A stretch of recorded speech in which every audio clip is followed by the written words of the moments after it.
Hello. Please make sure that you are on the back page, that you are on the reading with the triangle right here. Please, Ancient Egypt, Trade in Egypt. The land in Egypt was similar to the land in ancient Mesopotamia. This is a typo, it should say Mesopotamia. Egyptian soil was rich and fertile, which made it perfect for growing crops. However, Egypt lacked some natural resources.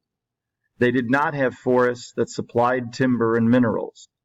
The Egyptians were forced to develop trade relationships with nearby nations to get the resources that their land lacked. The Egyptians traded goods through bartering. Bartering means to exchange goods and services for other goods and services. Egyptians also used an easy form of payment called a deben, a specific weight of copper or silver. The ancient Egyptians lived along the Nile River. The river served as an easy trade route for the Egyptians to use. Goods were carried by boat along the Nile. Once the boats reached their destination on land, goods could be hauled in carts, strapped to donkeys, or carried by hand on foot.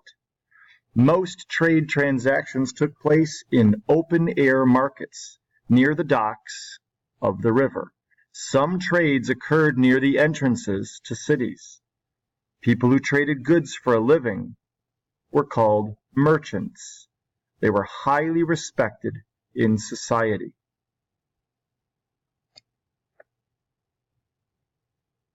The Egyptians traded with other civilizations like Kush, Greece, and Syria.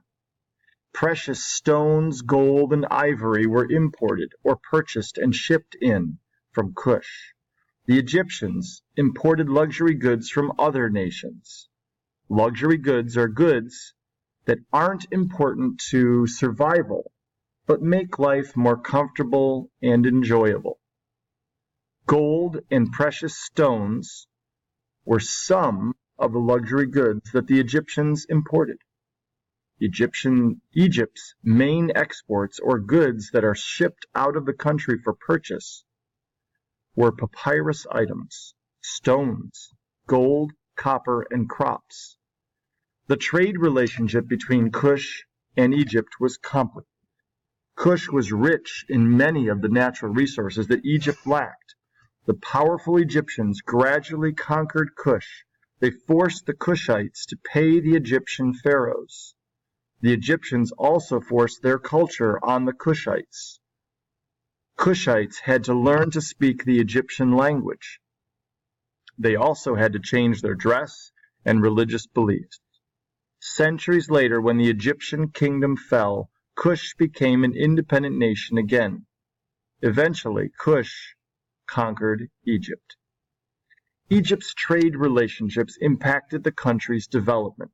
Trading gave the Egyptians access to goods that they otherwise would not have had. Their lifestyle became much more luxurious as a result of trade. Trade also led to the spread of the Egyptian culture around the world, specifically in Kush. The Egyptian kingdom grew and developed in power and complexity as a result of trade.